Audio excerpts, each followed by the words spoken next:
The impossible human commander Zara held her breath as she watched the human ship approach their space station. Her violet skin seemed to glow brighter under the bridge lights as tension filled the air.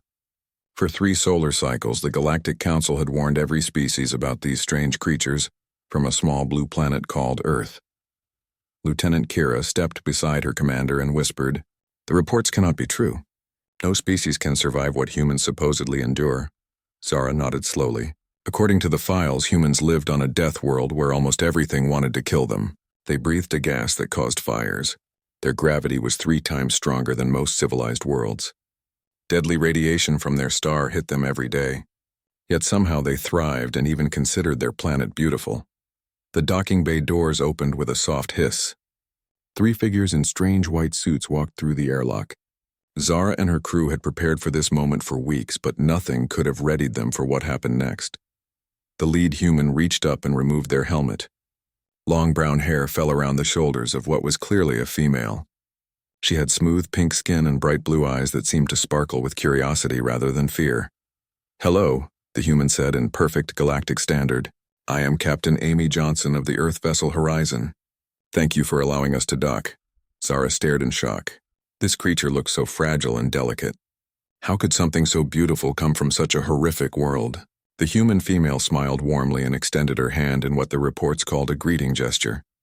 "Commander Zara of the Celestial Guard," she managed to reply, carefully touching the human's hand. The skin felt warm and soft, nothing like the hard scales or cold flesh of other species. As they walked through the station corridors, more crew members gathered to stare at the humans. Officer Nina, a tall purple being with 4 arms, leaned toward her friend Maya and whispered, "They look so weak. How did they even stand upright?"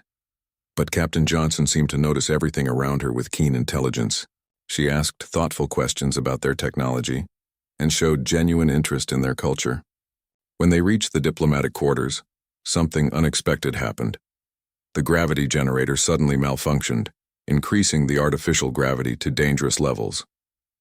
Every alien in the room collapsed to the floor, struggling to breathe under the crushing weight. Zara felt her bones creaking as she tried to speak into her communication device. To her amazement, the 3 humans remained standing. They looked concerned but completely unaffected by the gravity that was slowly killing every other being present. "Are you okay?" Amy asked as she knelt beside Zara. Without hesitation, she lifted the alien commander as if she weighed nothing and carried her to a chair. "Impossible," Zara gasped. "The gravity is set to crush bone." Amy looked confused. "This feels like home to me. Maybe a little light, actually." The human named Lisa quickly moved around the room, helping other struggling aliens to safety. The 3rd human, Kate, had already found the gravity controls and was working to fix the malfunction. "There," Kate announced as the gravity returned to normal. "Just a simple circuit overload. Easy fix." As the aliens slowly recovered, they stared at the humans with new understanding. These beings had just saved their lives without breaking a sweat. Over the following hours, more incidents revealed the true nature of humans. When the life support systems failed and toxic gases filled one section, the humans simply held their breath and repaired the damage while every alien evacuated in terror.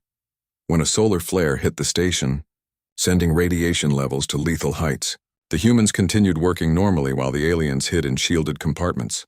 "Your species is incredible," Zara told Amy as they shared a meal in the station's restaurant. "We thought the reports were exaggerated stories." Amy laughed softly. "We are just normal people trying to explore the galaxy and make friends. Earth taught us to be adaptable." "Your world sounds terrifying," admitted Kira, who had joined them for dinner. "Not terrifying," Amy replied with a gentle smile. "Earth is challenging, but it is also beautiful. The same storms that test us also bring life-giving rain. The gravity that makes us strong also keeps our feet firmly planted. The radiation from our sun also helps plants grow and gives us light." She pulled out a small device showing images of Earth. Mountains covered in green plants, vast blue oceans, and creatures of every size and color filled the screen. "We learned to work with our world instead of fighting it," Amy continued. "That taught us to face any challenge." Zara felt tears forming in her large silver eyes. "We have been afraid of you for no reason. Fear is natural when meeting something new," Amy said kindly. "But we hope to change that fear into friendship." As the humans prepared to leave the next day, Every crew member gathered to say goodbye. What had started as a tense diplomatic meeting had become the beginning of a new alliance. Commander Zara watched the human ship depart and smiled. These amazing beings had shown them that strength came not from avoiding hardship, but from facing it with courage and kindness.